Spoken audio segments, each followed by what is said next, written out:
All right, let's dive into a mystery that stretches across an entire galaxy. It's a story about a plan so perfect it could see the future, and the one man who broke it all. This is Isaac Asimov's Second Foundation. So what happens when a perfect plan fails? I mean, think about it. A plan so flawless it could literally chart the course of humanity for 1,000 years. And then, one person, a total wild card, comes along and just smashes it to pieces. That's the story we're getting into today, the story of that man and the wild, desperate search that he set in motion. You know, the brain behind this whole thing was a guy named Hari Seldon, a genius, really. He came up with this science called psychohistory. Basically, it's a way to predict the future by treating huge populations like a math problem. He saw it all coming, the fall of the Galactic Empire, followed by 30,000 years of, well, chaos and darkness. So he created his plan to cut that down to just 1,000 years. A big difference, right? So, how'd he do it? Well, his plan needed two key pieces, two foundations. The first foundation was the one everybody knew about. He stuck it way out on the edge of the galaxy. It was a beacon of science and tech, basically the muscle of the operation, designed to hold on to all that knowledge and eventually build a new empire. But here's the twist. There was a second foundation, and this one was a complete secret. Think of them as the shadow organization. They weren't scientists of matter, but scientists of the mind. Psychologists, sociologists, the whole deal. Their job?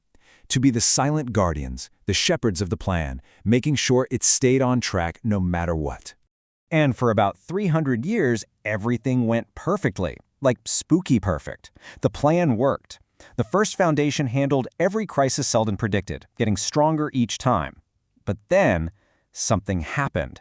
Something Seldon's math just couldn't see coming. That something was a person. A single man, a mutant with mental powers that made him a total statistical anomaly. See, that's the catch with psychohistory. It works for massive crowds, for quintillions of people. It's completely blind to a single individual who is just different enough to break all the rules. And his power? Well, it was the stuff of nightmares. He didn't have a bigger fleet or deadlier weapons. No, the Mule conquered minds. He could literally reach into your head and just flip a switch. He could control your emotions, reshape your thoughts. His biggest enemies? They didn't just surrender. They became his most fanatical, devoted servants.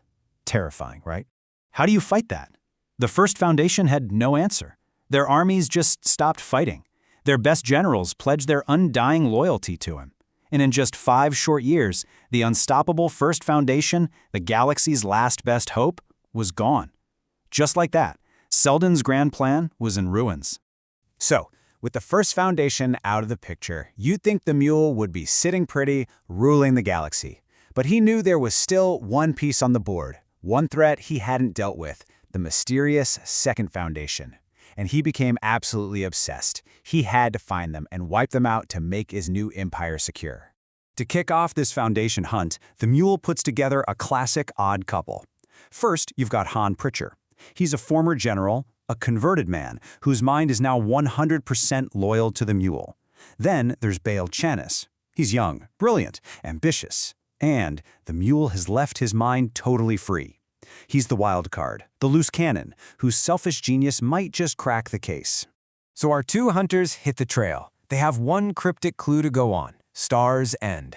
It's Channis with his free-thinking mind who makes the brilliant leap. He deduces it's pointing to a place called Tzenda. It seems like a huge break in the case. They head there to gather intel, only to find out they've walked right into a perfectly laid trap. The Second Foundation knew they were coming. And this is where we see just how powerful the Second Foundation really is. They weren't just hiding and hoping not to be found. Oh no, they were playing a whole other game. They actively baited the trap, manipulated the entire search, and led the Mule's best men exactly where they wanted them. A masterclass in psychological warfare. It all ends in a massive mental showdown. And the Second Foundation, they win. They neutralize the Mule, essentially fixing the hole he blew in Seldon's plan. So, the great threat is gone. But now the galaxy has an even bigger question looming over it. Who exactly are these people, and where in the galaxy are they? But, you know, the story doesn't just end there. We jump forward a few decades. The First Foundation is back on its feet, things are looking up. But that initial relief, it starts to curdle into something else, something darker, something paranoid. Yeah, the people who were saved now start looking over their shoulders, wondering about their saviors. Are the Second Foundation really heroes, or are they just puppet masters pulling the strings from behind the scenes? So the hunt begins all over again. Only this time it's not about conquest. It's about fear. Fear of being controlled. And it all boils down to this one absolutely terrifying question. How do you fight an enemy you can't even see? An enemy who could be your neighbor, your boss, or worse, an enemy who might already be inside your own head, shaping what you think.